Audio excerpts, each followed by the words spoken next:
Saudara, pukul 00 malam nanti menjadi batas terakhir pendaftaran seleksi calon pimpinan KPK. Jumlah pendaftar turun drastis jika dibanding periode sebelumnya. Apa saja yang jadi sebab? Masih harus optimiskah masyarakat soal capim KPK? Kita berbincang dengan Yudi Purnomo, mantan penyidik KPK, serta Ferry Amsari, pakar hukum tata negara dan peneliti Posdem Universitas Andalas. Selamat sore, kami juga sebelumnya sudah mengundang pansel KPK untuk bergabung dalam diskusi ini, namun belum ada yang bersedia untuk hadir. Selamat sore Mas Ferry, Mas Yudi, terima kasih sudah bergabung bersama kami di Kompas Petang. Sore Mbak Cynthia.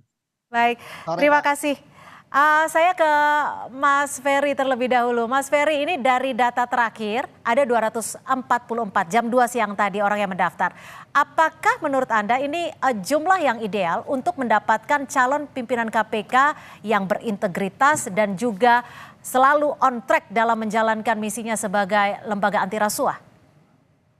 Ya, jumlah itu kan mengalami penurunan. Tetapi tentu untuk mencari figur terbaik bukan berdasarkan kepada jumlah. Tetapi sejauh mana orang-orang terbaik, putra-putra terbaik, putri-putri terbaik yang dimiliki bangsa ikut mendaftar dan mereka adalah orang-orang yang akan dipilih. Nah, penurunan itu bukan tidak mungkin disebabkan karena timbulnya sakwa sangka yang luar biasa terhadap KPK sejak periode Pak Presiden Joko Widodo, karena KPK tidak lagi independen tapi di bawah rumpun kekuasaan eksekutif, sehingga banyak orang yang punya catatan terbaik dalam isu anti korupsi enggan mendaftar. Tapi dengan demikian ya tentu kita tidak punya banyak pilihan ya. Kita tentu akan berharap kepada pansel untuk memastikan orang-orang yang akan mereka pilih adalah orang-orang dengan kriteria terbaik, bukan orang-orang bermasalah. Yang kedua, faktor turunnya juga faktor karena pansel. Hampir bisa dikatakan rata-rata teman-teman di pansel bukanlah figur yang dikenal dalam isu anti korupsi. Bahkan terdapat catatan kami ya bahwa salah satu atau beberapa orang di antaranya punya kecenderungan untuk selalu membela para koruptor. Dan ini tentu saja akan menimbulkan dampak ingin atau tidak inginnya orang mendaftar di proses seleksi pimpinan KPK ini.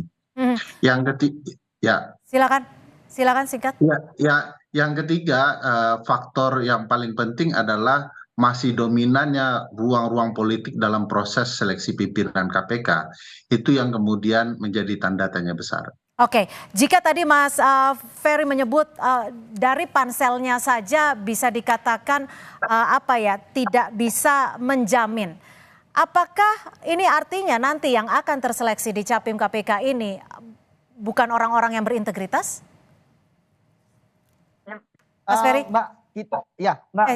Sorry Mas Yudi, silakan. Kita baru bisa melakukan penilaian ketika pansel sudah mulai bekerja untuk menyeleksi secara administratif dan tentu saja namanya pansel. Ya, jangan hanya melakukan seleksi administratif. Dia kan adalah orang-orang yang dipilih. Dia harus berani mencoret pimpinan, calon pimpinan yang rekam jejaknya sudah buruk. Seperti itu. Jadi ketika diumumkan sudah harusnya clear. Mereka yang lolos adalah yang tidak ada permasalahan apapun. Pertama, permasalahan rekam jejak.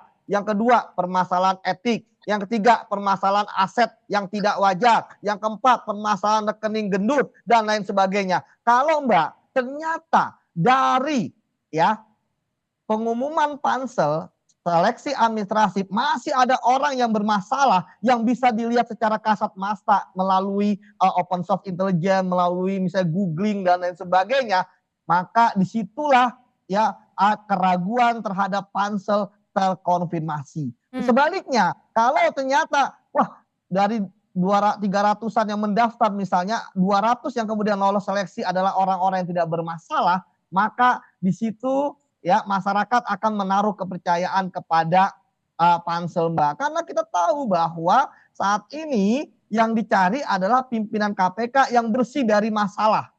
Yang pimpinan KPK yang harusnya menjadi orang yang menjadi solusi bagi permasalahan di KPK, bukan malah menambah Oke. beban. Oke. Kita punya trauma Hmm. dengan pansel yang lalu, memang mereka mau mendengar aspirasi kita, tapi tidak mau melakukan apa yang kita minta. Jangan sampai yang ini sama seperti yang dulu, seperti itu, Mbak. Oke, Mas Ferry, kalau dilihat dari jumlah pendaftar yang bisa dikatakan sangat berbanding jauh dibanding periode sebelumnya, apakah ini ada korelasinya terkait dengan lunturnya independensi KPK dan juga tidak ada lagi para tokoh ataupun pegiat anti korupsi yang ingin bergabung di KPK? Ya, ada seratusan lebih ya angka yang menjadi perbedaan, artinya cukup signifikan daya minatnya publik yang mendaftar. Tetapi ini tidak sama sekali berkaitan apakah ada tidaknya yang punya catatan baik untuk mendaftar. Saya yakin di antara 244 calon pimpinan KPK itu tetap masih ada figur-figur yang bisa diharapkan. Sepengetahuan saya, Yudi dan teman-teman juga ikut mendorong figur-figur yang kompeten untuk terus mendaftar, bahkan mereka melakukan pengujian undang-undang soal syarat pendaftaran. Jadi banyak masih harapan kita kepada pilihan-pilihan yang mungkin akan terjadi di proses seleksi pimpinan KPK ini, tapi harus diakui bahwa memang faktor KPK tidak lagi bertaji, tidak lagi kuat menjadi alasan yang paling dominan figur-figur anti korupsi enggan mendaftar.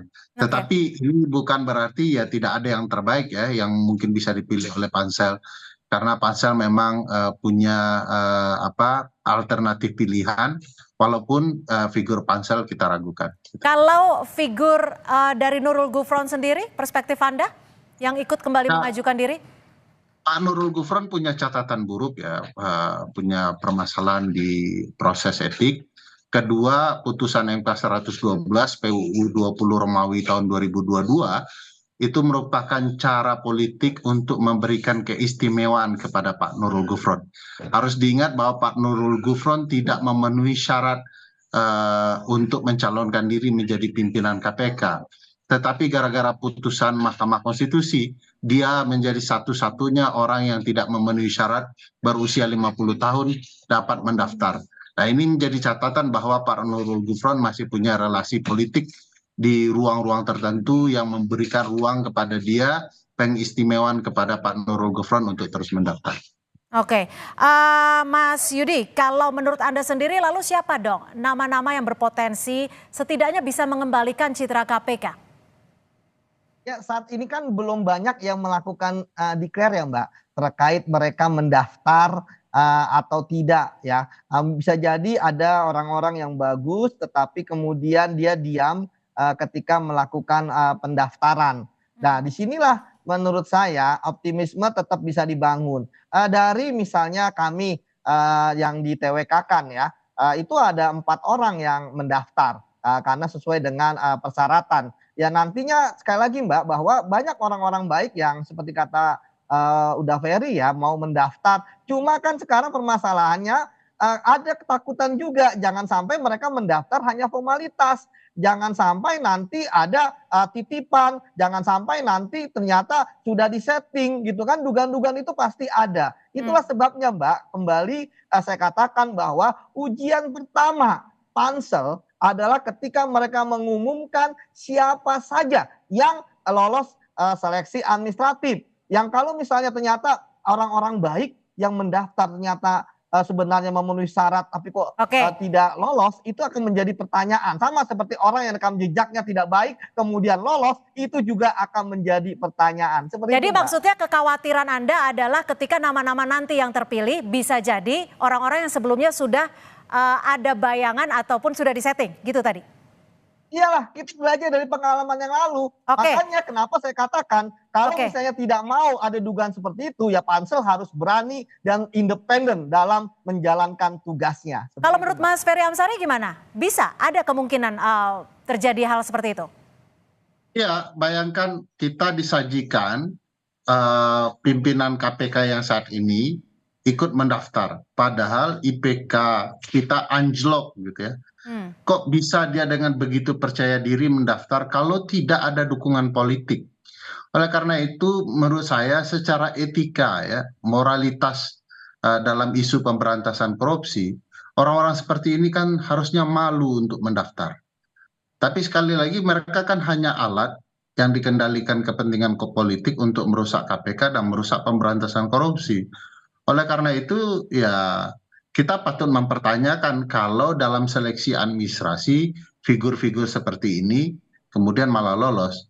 Kan Nah, ada nilai standar moral yang harus dipenuhi oleh calon-calon. tapi kalau Dan oleh dari karena itu, perspektif Mas Ferry sendiri, melihat juga membaca situasi saat ini seperti apa sih? Karena kita tahu ada kasus Firly, Pintauli, apakah ini akan tidak mengubah citra KPK yang saat ini?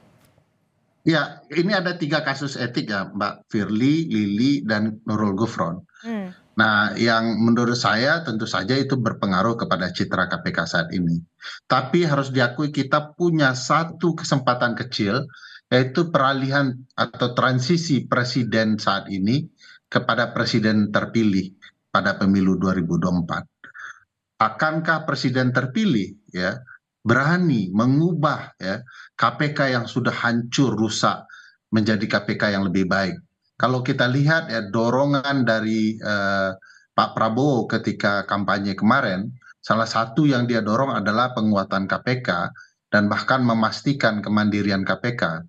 Nah, ini kesempatan kecil ini akankah terjadi? Peluangnya Apalagi berapa kita Mas tahu Ferry, kesempatan kecil itu?